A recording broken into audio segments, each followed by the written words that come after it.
So let's just have a dance party for that.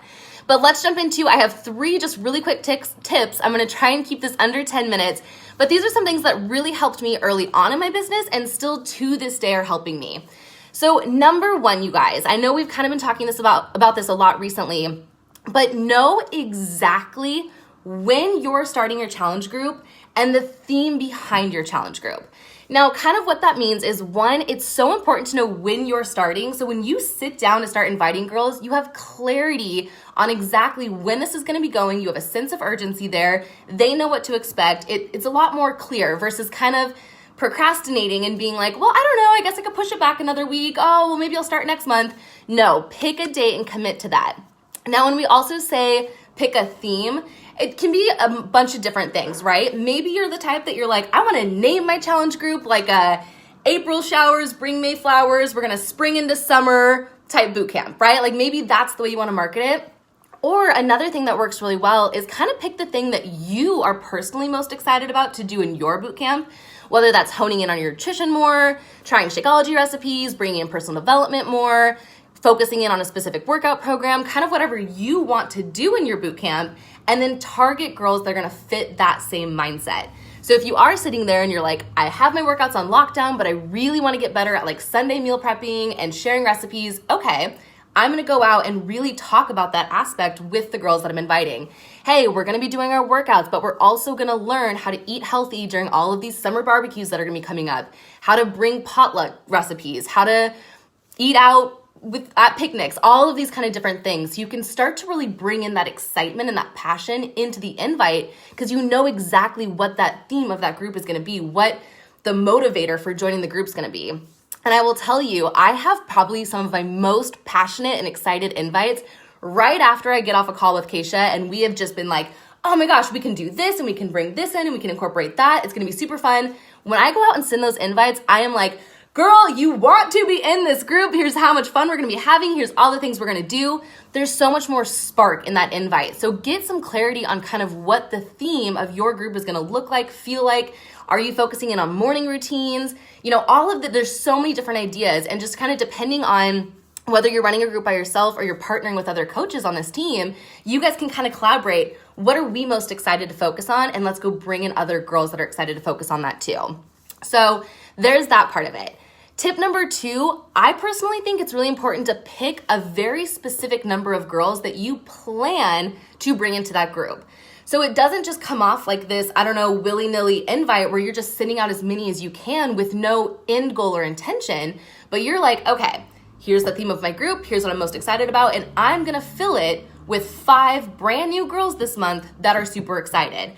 And the reason why that really helps, you guys, is if you're trying to fill a guest list, basically, you are going to be way more committed and excited to add names to that list.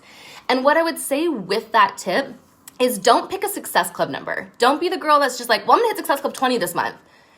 You have to realize whatever Success Club number you're picking, there is a girl behind that number, a girl whose life, who she's put her trust into you to change her life, to support her, to help her. So when you're thinking how many people you want to fill in the group, your Success Club number is kind of secondary to that. If you're like, I want to help 5 people, that's awesome. You're going to hit Success Club 10. If you want to bring in 20 people, you're going to help hit Success Club 40, whatever it is, but pick the number of girls that you really, really, really want to help and align it to, you guys, with your bandwidth. So if you're sitting there and you're like, I work full time and I'm a busy mom, like I don't have the bandwidth to support 10 brand new girls, start their health and fitness journey, answer all of their questions about meal planning, check in with them in the groups. I mean, it takes time, but if you're like, I can pour into 3 girls that I'm super, super excited about, then you fill that guest list with 3 really awesome girls. Or maybe you're in the middle. I always say 5. I think that's such a great place to start because then even if you do fall short, you still have 3 or 4 girls in that group. But if you're like, I can support 5 girls, I can answer their questions, I can love on them, I can engage with them, I can put them in groups together, like all of these different things, you're gonna have a lot more fun filling that guest list. And the other thing is I think when you do send the invites, when you know how many girls are gonna be in the group, you can say, hey, I specifically thought of you because every single month I take on 5 brand new girls to support them on their health and fitness journey, and I want you to be one of those 5. That is so much more personal than typing out some like script where you're just like, hey, I do this and I would love for you to join, right? Like, I mean, that sounded okay. But I think that there's so much excitement in when I send an invite. So Keisha and I run our groups together. I will say in that invite, hey, we typically have about 20 to 30 girls that join the group. And you guys, don't let that freak you out. Just Keisha and I have been doing this longer. We do this full time. Hey, we have 20 to 30 girls that typically join the group and spots do fill up. So I wanted to loop you in early so that if this sounded up your alley, you get a chance to register before all the spots are gone. There is an actual, hey, you're either in or you're out, and you can bring that same passion to your invite. Hey, I want you to be one of my 3. I want you to be one of my 5, one of my 10, whatever that number looks like for you.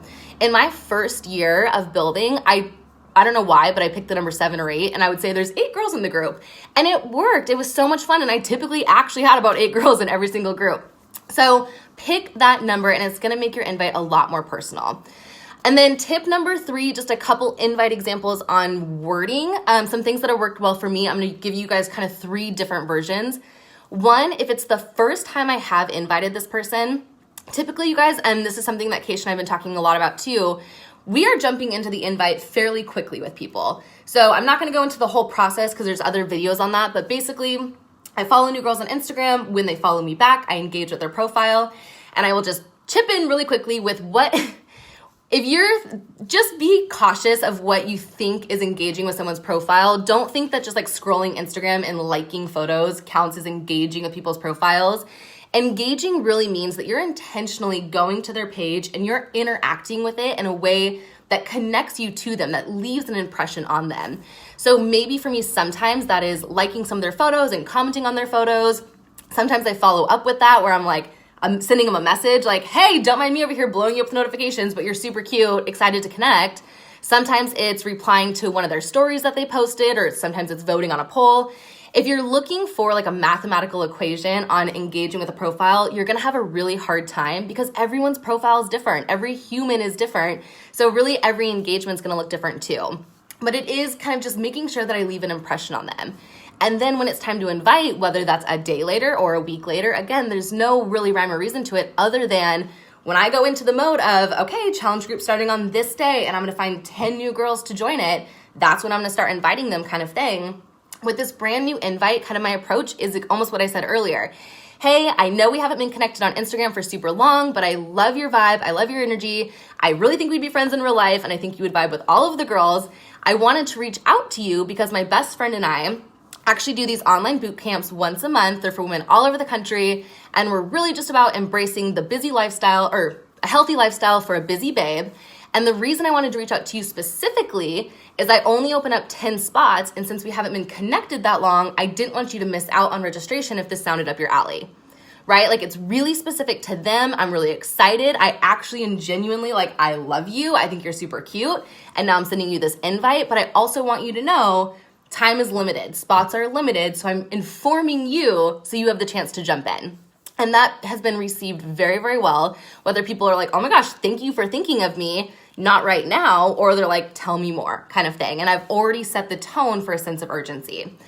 If I'm going back and following up with people, this is again where you kind of have to make a judgment call, but for the girl that maybe it's my first or second time following up with them, I'm really just sending them a voice message that says, hey girl, just wanted to touch base with you. I know last November or last April or whatever, we were chatting about my upcoming boot camp and the timing wasn't right, but just wanted to loop you in. We have another one kicking off in May. We have a bunch of fun stuff starting. We've added in even more recipes, or we're adding in whatever Keisha and I have decided for that month that we're adding in. We're adding in a bunch of fun new stuff. So I just wanted to loop you in and see if the timing might be better this time around, right? It's still very specific to that group. I'm kind of telling them why I'm excited or why I thought of them. But it's also just like, hey, I'm just touching base, looping you in. If it's a girl that I have maybe invited 4, 5, 6 times, and before you let anyone freaks out about that, when you've been doing this for 5 years, there is the person that you've probably talked to 3, 4, 5 times about these groups, and for whatever rhyme or reason, they haven't joined. When I'm following up with those people, I typically actually take the approach of not making it specific to this month, unless it is for this reason, I think you'd be into it.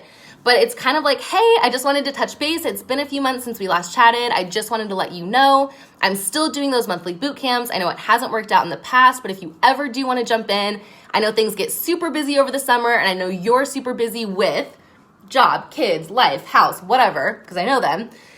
So in case you find yourself feeling a little crazy, I still really think these would help you. Let me know if you ever want to jump in. I'm your girl, right? And it's a little bit more kind of casual. So those are kind of 3 different ways that I really hit the ground running, especially early in the month with Hitting Success Club.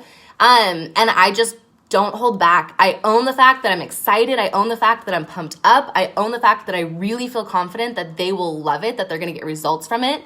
And that's it. I really just jump all in. And if you want some tips on where to find people, outside of just, the people that are newly following you or anything like that, if you want to get creative, go to either like current photos that you recently posted and see who's liked those photos, kind of what's been going on there.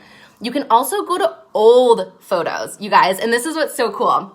Literally I'll go like a year or 2 back, because just because somebody's not engaging with my profile now doesn't mean they don't remember me from a year ago, right? So I'll go a year back into my own Instagram and I'm like, I forgot about this person, or oh my gosh, like she would love this. I would love to touch base with her. And I restart the conversation with her, even if it's been a year, even if it's been 6 months.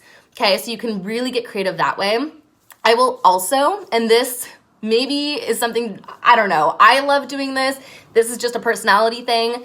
But I will actually ask like Andy. I'll say, hey Andy, I'm super excited about this like upcoming, Andy's my boyfriend. I'm super excited. Keisha and I just like had the best game plan about this upcoming boot camp. Do you think any of your coworkers would be interested? And he will ask them, and maybe that's not the relationship you have with your husband or boyfriend or whatever, but I don't care. I'm so excited. I love the girls that Andy works with, so why would I not just ask him if he thinks that any of them would be interested? Or if I have a girlfriend, I'm like, hey, like if any one of your friends would be like interested in jumping into this, this is why I think it might be fun. And I'm just starting that conversation with people. And then also who's watching your stories, who's voting on your polls, all of those different things. Just get creative into where, and when I say get creative too, sometimes it's seeing one person's name that reminds you of like 5 other people. So sometimes I'll even just like hop on my phone and I'll scroll like old text messages and it reminds me of someone. Oh my God, I totally forgot at like last summer's barbecue, this girl asked me about my boot camp. I should probably loop around on one of these, right? So we can start to just get creative in thinking of people. So with that, we all have it in us. If you guys are staying in this group this month, it's going to be a super awesome month. If you're not staying in this group this month, I hope you can still take these tips and tricks to really, really, really grow your business this month so we can see you back in June. But we're so excited for you guys.